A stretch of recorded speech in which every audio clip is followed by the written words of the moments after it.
सिद्धू मूसेवाला हत्या के बाद पुलिस ने तेजी से जांच शुरू की। अलग अलग राज्यों से गिरफ्तारियां हुई। पूछताछ में एक चेन सामने आई। किसने रेकी की, किसने गाड़ी दी, किसने हथियार पहुंचाए, किसने पनाह दी, किसने विदेश से बैठकर आदेश दिया।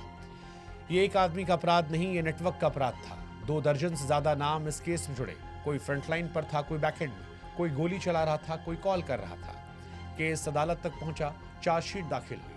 गोल्डी ब्राड, लॉरेंस बिश्नोई और उसके नेटवर्क से जुड़े कई नाम कटघरे में आए। कानूनी प्रक्रिया शुरू हुई, तारीखें पड़ी, बहसें हुई, लेकिन अदालत के बाहर भी एक अदालत चलती रही, वो थी जनता की अदालत। वहां सवाल उठ रहे थे, क्या सिद्धू मूसेवाला को जिंदा बचाया जा सकता था?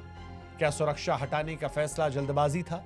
और क्या लिस्ट सार्वजनिक करना एक प्रशासनिक भूल थी या फिर जानबूझकर की लापरवाही?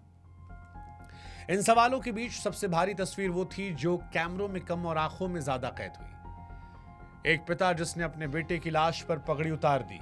एक बार जिसने अपने बेटे को आखिरी विदाई दूल्हे की तरह सजा कर दी। यह सिर्फ शोक नहीं था, यह टूटे हुए भरोसे की तस्वीर थी। एक ऐसा भरोसा जो सिस्टम से था और वो वक्त पर काम नहीं आया। सिद्धू मूसेवाला की मौत के बाद भी उसकी आवाज खामोश नहीं हुई है।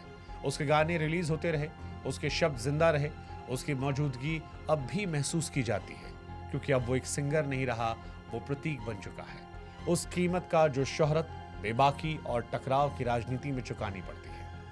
आज सिद्धू मूसेवाला एक सवाल है, क्या इस देश में बुलंद आवाज होना सुरक्षित है?